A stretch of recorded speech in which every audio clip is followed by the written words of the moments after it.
Okie dokie. So today we are gonna be shooting a video. We're at Plaza Independencia, Fort San Pedro. We shoot a video for the explainer thing, and we find a nice spot here. Nice day out to be shooting too. A little bit overcast. See the color, the lighting. The lighting is great. So hopefully I'll be able to upload the explainer video by tonight and get kind of an idea as to what we're trying to achieve with this thing. It's really a two-part situation, and okay, right now I just gotta find a place to shoot. Man, this rig is pretty heavy. By the way, Apple had an event yesterday. They launched a new MacBook, a new line of MacBook Pros, and they look pretty cool. Not nearly as insanely cool as the Surface Studio that we talked about yesterday, but pretty cool nonetheless. Okay, so alright, so let's find maybe here. Yeah, maybe here. I think here is good. Yeah? Okay. The new MacBooks are pretty cool. Apple decided to ditch the entire row of function keys and basically just replace it with an entire touch bar.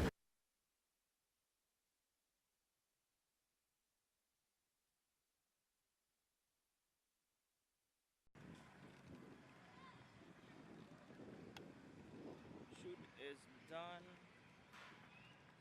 Now heading to cooking class.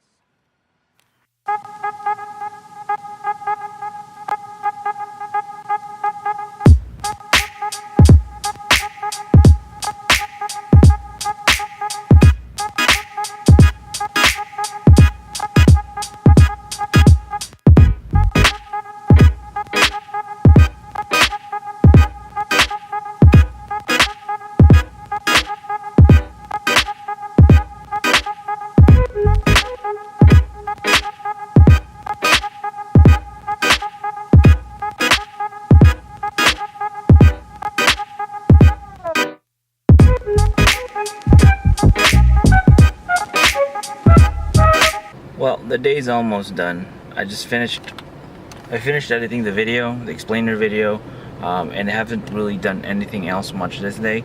I did want to talk about a couple of interesting things from the Apple camp. They released those new MacBook Pros and they look kind of insane. Granted, they look kind of the same, but they also look insane. They took out the entire function key row. So no physical escape key exists on the MBPs now. But really, that's kind of oversimplifying things. They released 3 new MacBooks. One of them is a 15-inch, 2 of them are 13 inches. The 2 13-inchers, one of them is a high-end model and the other one is a lower-end model, which is thinner and lighter and smaller in overall size to the MacBook Air. That said, the MacBook Air is now going to be laid to the wayside and is no longer going to receive an update insofar as the name goes. So they're basically essentially saying the MacBook Air line is now being relegated to a secondary model. The 2 MacBook Pros, the high-end ones though, they have this crazy thing called a touch bar where the function keys used to be. There's no longer any physical keys there. It's just this one long bar that you can interact with, and it changes depending on what app you've got open. It also has an integrated Touch ID sensor, so it's more secure now, which is pretty cool. And the Touch ID sensor is also integrated into the power button, so that's pretty secure and pretty cool, I guess. So I'm not exactly certain how practicable or how useful the touch bar could be really, but I mean, it is a step in the future. I mean, the MacBook Pro line has been just that, the MacBook Pro line. It's looked the same since basically 2012. This is some steps back towards innovation at least, and in comparison to Microsoft's announcement the other day, this pales severely in comparison. I don't know what Apple is playing at here, but they really have to step their game up. The amount of apps or programs that do support the touch bar though are kind of a wide breadth. You have Final Cut Pro, there's some DJing apps, there are Photoshop also supports the touch bar. It is interesting to note because I was reading more about the Surface Studio yesterday. They're not advertising support from Adobe or Photoshop for the Surface Dial. So that was one of the most practical things I could imagine, how you could use the Surface Dial, but it seems like they don't really have support from Adobe just yet. I think in the future they probably will get that, but for now it looks like it's not a thing yet. Going back to the Mac side of things though, I don't really know what else there is to say about these new MacBook Pros. They look the same as the old ones. They're probably faster, they're probably better spec. But you know, no longer any physical function keys, and it looks like they also took out the SD card, and they also have USB Type-C ports on the sides, so if you want to plug in your iPhone to your MacBook Pro, you're gonna need an adapter, another one. Okay, so yeah, you get this new MB piece, you got the cool touch bar, you get the Touch ID on the system now, but I mean, spec-wise, they're pretty much just catching up. Looks-wise, it's basically the same old thing. But as they say, if the wheel ain't broke, why fix it? So I guess it works out for Apple. Though I wish they were a bit more innovative engineering-wise. I mean, that is already pretty cool what they're doing.